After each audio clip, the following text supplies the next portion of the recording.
Canada. Some people would say it's what the US would be if everything was just more boring. But, some people are jerks. Boring or not, Canada is, pound for pound, undeniably better when it comes to cities. So today it's a very US perspective on a visit to Montreal, and it's coming up next. This is CityNerd, weekly content on cities and transportation. Viewer-suggested topics, always welcome. And this was suggested, but I don't know if these people are actually viewers. You see, I got invited to Montreal to participate in an event called Canadian Civil Alive, which was all about bringing together urbanist influencer types, I hate that word, and the people who care passionately about, well, let's be honest, mostly they're just very into trains. Anyway, it was cool to meet up with Canada-based YouTubers and hang out, and I even made time to hang out with an America naysayer while I was there. Hey, I don't judge. And let me just say up front, there are specific channels where you can find out just how cool Montreal-style urbanism is, and Oh the Urbanity does a really good job with that. But today's video is really from the perspective of someone who's lived in a variety of urban contexts around the US. And I think it is really important to understand what Canadian cities are doing differently, because while there are plenty of things we can learn from cities that are on the other side of the planet, our neighbors to the north have quite a bit more similarity to the US in terms of politics and culture. So I'd say the lessons we can learn from Canadian cities are a little more realistic and actionable than trying to turn Houston into like Copenhagen overnight. As usual, I did put word out that I was going to be in town, and people gave me suggestions on what I should see. Like Old Town, kind of cool, but what am I, a tourist? Or lots of people raved to me about the Ruelle Verte, or green alleys, and I tried to find a few of these, but I honestly never did figure out what they were all about. And real talk, I do struggle trying to figure out an agenda for what to see and what to film when I go on these city visits. Like, I literally have no idea what my organizing theme or storyline for these videos is gonna be until I've spent like 2 days walking 40,000 steps a day, and the story just kind of starts taking shape in my head. I mean, I had some ideas. Montreal has the Réseau de la Ville Souterraine, or en anglais, the network of the underground city, which is sort of like Montreal's version of the Minneapolis Skyway system, meaning weather protection for when the city turns into Nome, Alaska for a couple months every year. I gotta say though, the Réseau seemed like less of a detriment to downtown Montreal street life, even though parts of the underground were still pretty active, even in the summer. I'm not completely sure what to chalk that up to, but I suspect some of the more macro characteristics of density and mobility that I'm going to talk about in this video do play into it. So downtown Montreal has pretty good street life and fairly active indoor spaces, sometimes active in a very Canadian way. It's a mix though. The corridors that connect all these spaces, well, some of them could be more pleasant, but some of them are set up almost like streets with trees and park benches. So there are indoor shopping malls, ice rinks, and the convention center is connected. So a lot of the network was overrun by anime enthusiasts while I was there. A lot of them lining up for the finest pastries Montreal has to offer. And the network also connects to Gare Centrale, or Central Station, which doesn't have the most amazing intercity rail service, but I do like that they paid respects to my channel with decorative tile. That's a nice touch.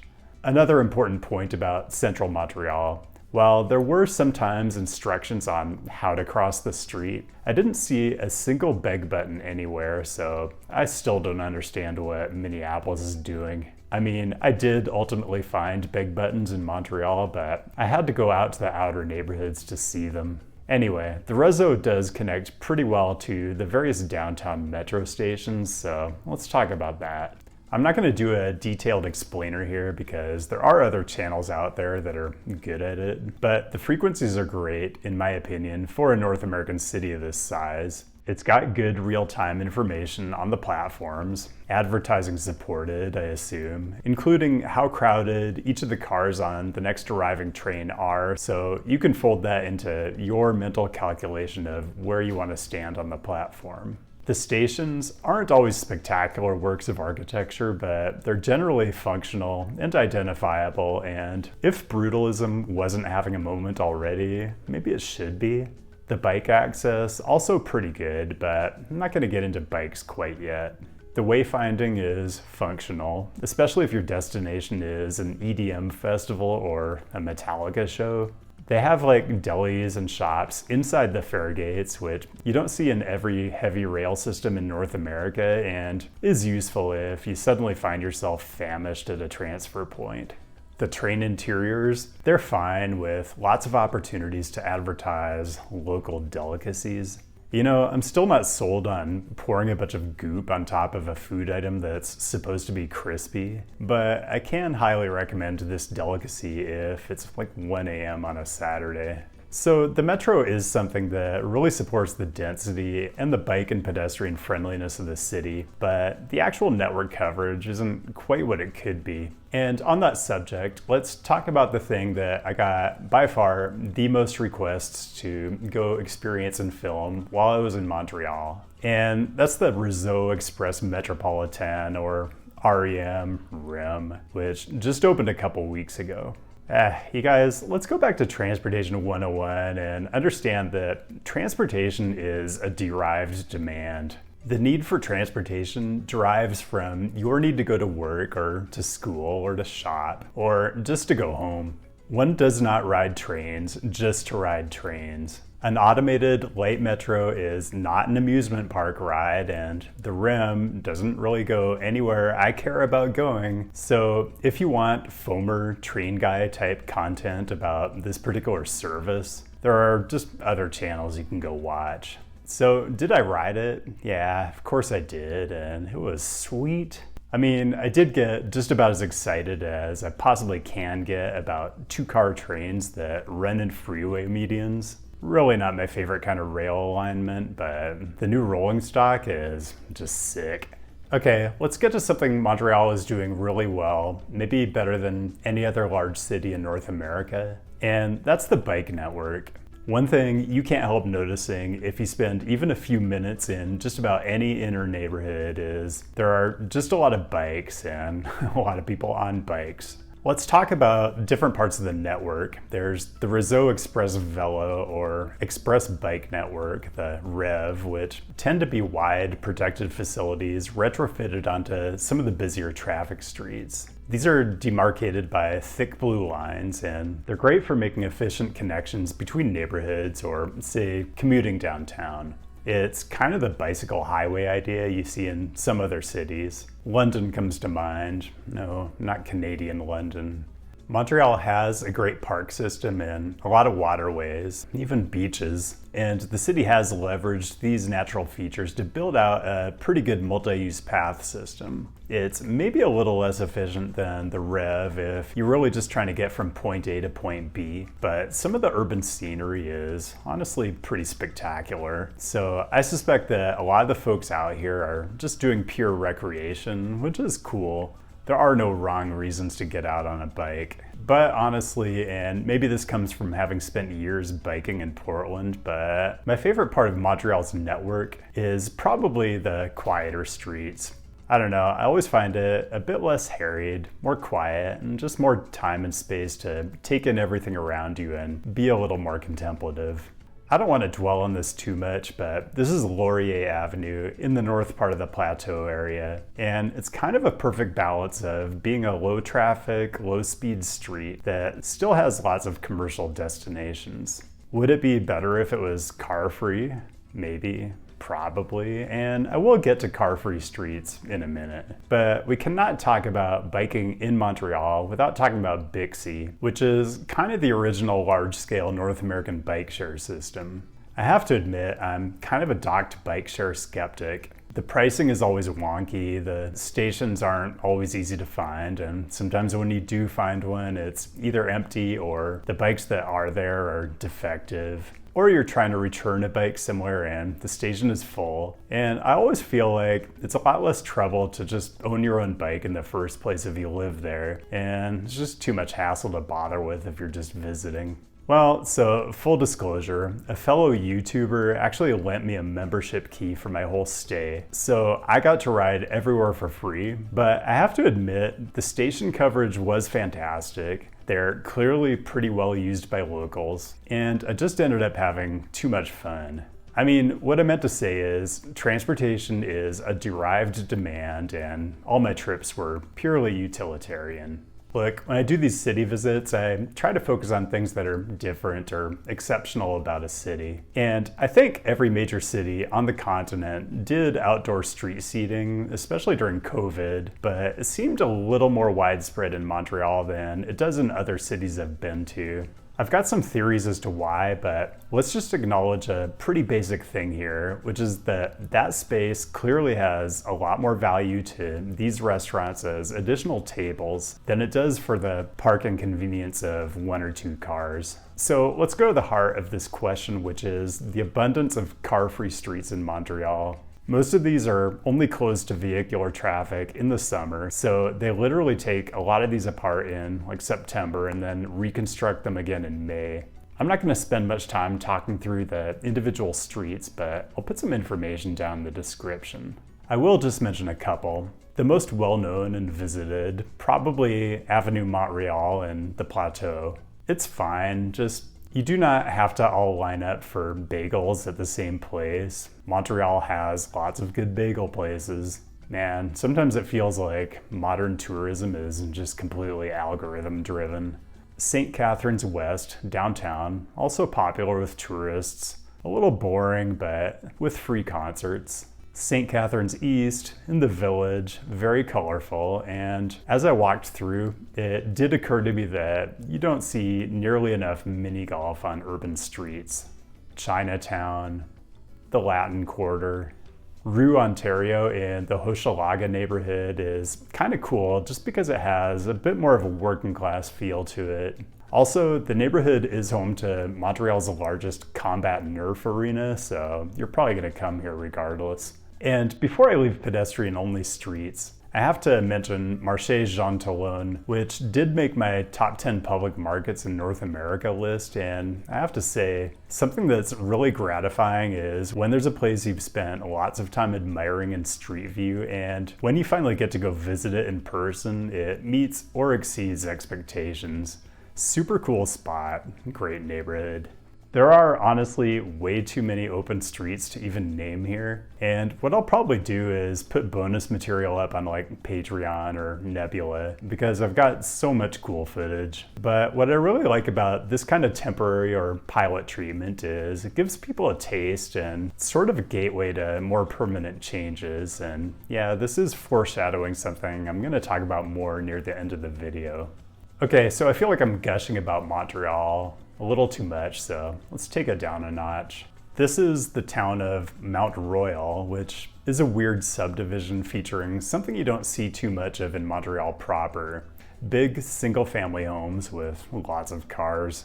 It has an extremely suburban feel to it, and the neighbors do want you to know that if you're a YouTuber walking through being kind of dumbfounded by the uncharacteristic land use, well, you're being watched.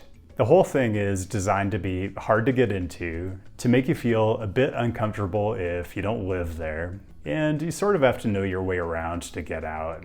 There's a lot of interesting history here that I'm not going to get into, but the truly bizarre thing that I'm going to highlight here is that there's a very unsightly stroad separating town of Mount Royal from the neighborhood to the east, Parc Extension. And I don't think this is any accident because not only is the stroad itself a barrier, but there are no sidewalks on the west side of the street. And there's almost no permeability at all, just a couple of gates, which rumor has it get locked on Halloween so the undesirables from Parc Extension don't go sending their kids to trick or treat at the rich people's houses. I don't even know if that's true, it just sounds right, so Montreal folks, set me straight down in the comments. As far as Parc Extension being a neighborhood of riffraff, I'm sure there was a time when this area was a little rougher, but I'm seeing like BMWs and Cadillacs parked on the street. People are just so funny.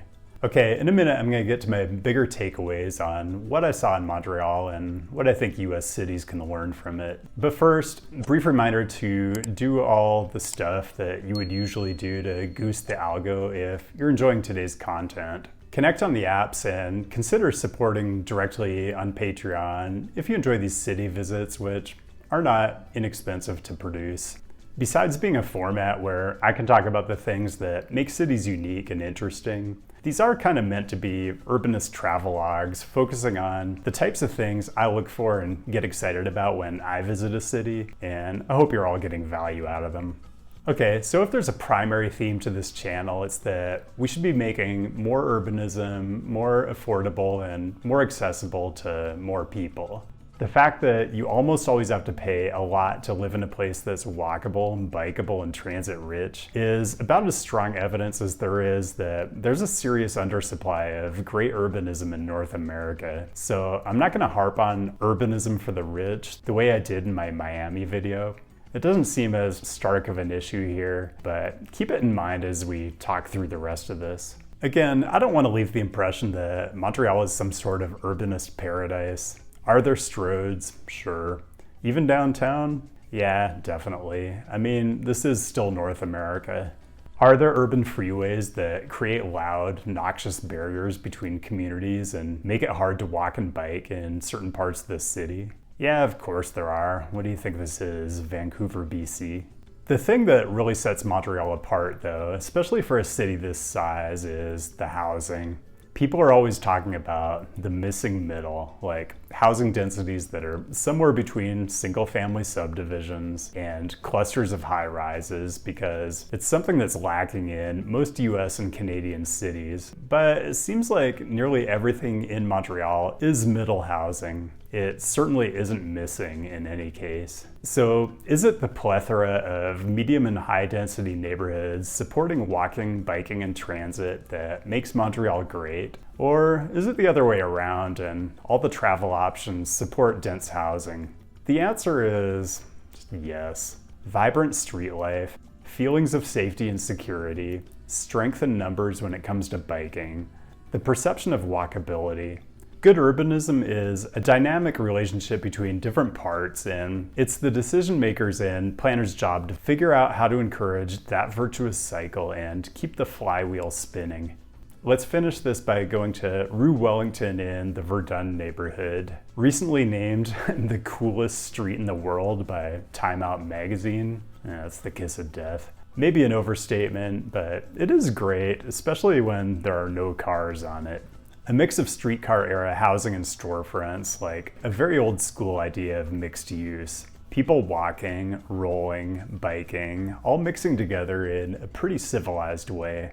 You know, the city's Summer Streets program just keeps on expanding, both in terms of duration and the number of streets that are being converted to open format.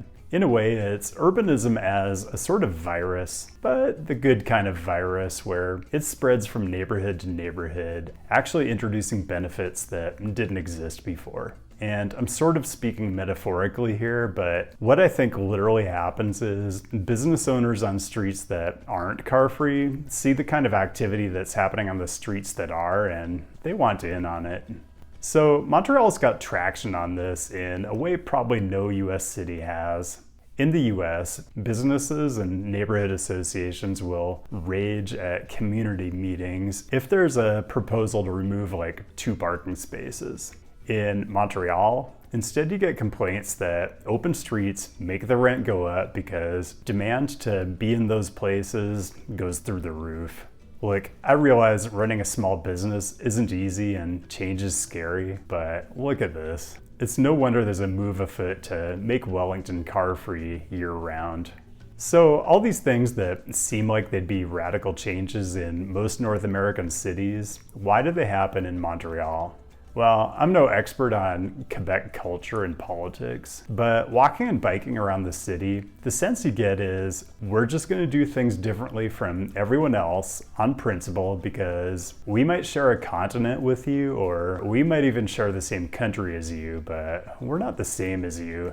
There's kind of a stubborn independent streak, like the fact that they call Kentucky Fried Chicken PFK, poulet-free Kentucky, I guess, which is kind of being pretty literal. I mean, you can go to Paris where they speak actual French and have true disdain for English speakers, and they still call it KFC. Quebec, just stay different. So, is it fair to say that Montreal is the most European large city in North America? Yeah, probably, although it depends what part of Mexico City you're in. Do I think you should give up on your city and just move to Montreal instead? You could make an argument for it, but I won't go that far. Is Montreal the best city in North America? I mean, there's really no such thing. It all comes down to each individual person's matrix or array of personal preferences when it comes to urban living. That's actually nonsense. New York is objectively the best city, and it's not even close. Montreal, though, I'm kind of loving you. And that's all I've got. Thanks for joining today, and thanks to the patrons for making it possible for me to go up north and hang out with people who actively make fun of US cities for sport. I do really enjoy filming and thinking and writing about all the things that make these cities great, so the direct support is much appreciated. Keep the great topic suggestions coming. I'll be back with a new episode next week, and I'll see you then.